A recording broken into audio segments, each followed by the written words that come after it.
الحمد لله رب العالمين الرحمن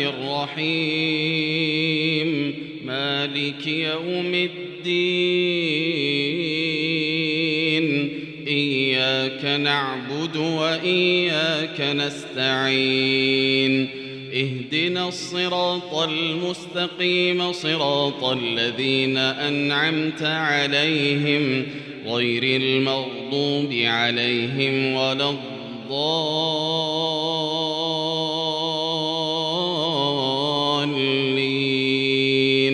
آمين. ولقد أرسلنا موسى بآياتنا وسلطان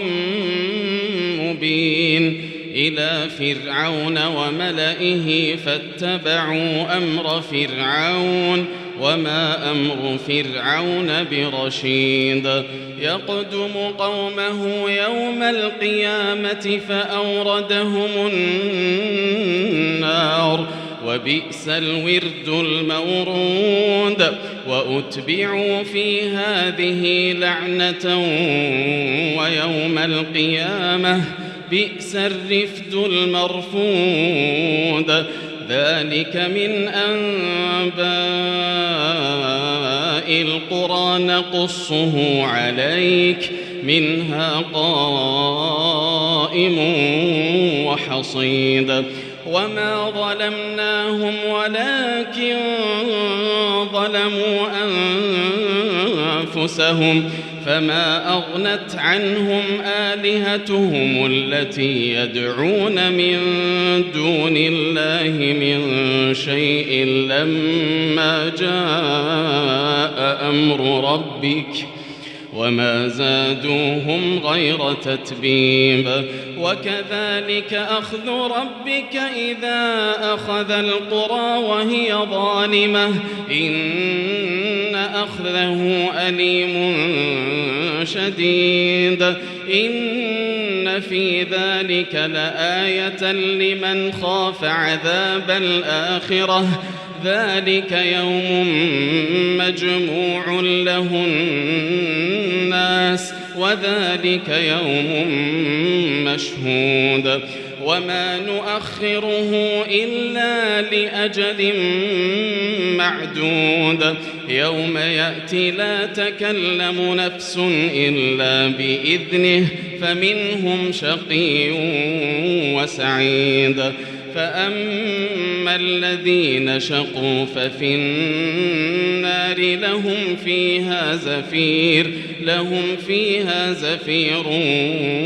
وشهيق خالدين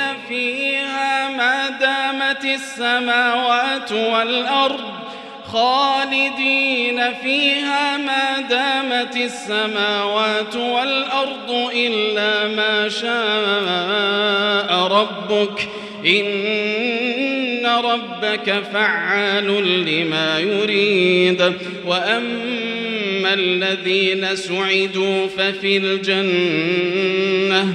ففي الجنة خالدين فيها ما دامت السماوات والأرض إلا ما شاء ربك عطاء غير مجذوذ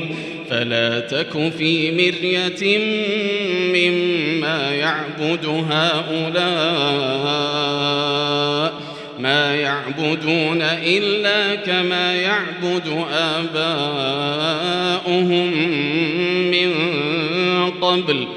وإنا لموفوهم نصيبهم غير منقوص ولقد آتينا موسى الكتاب فاختلف فيه ولولا كلمة سبقت من ربك لقضي بينهم وإنهم لفي شك منه مريب وإن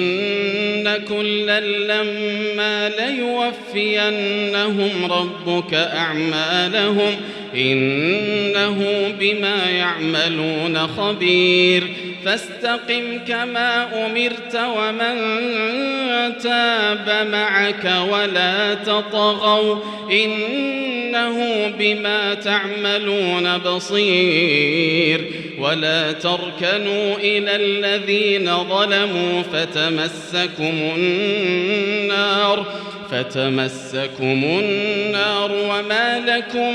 من دون الله من أولياء ثم لا تنصرون وأقم الصلاة طرفي النهار وزلفا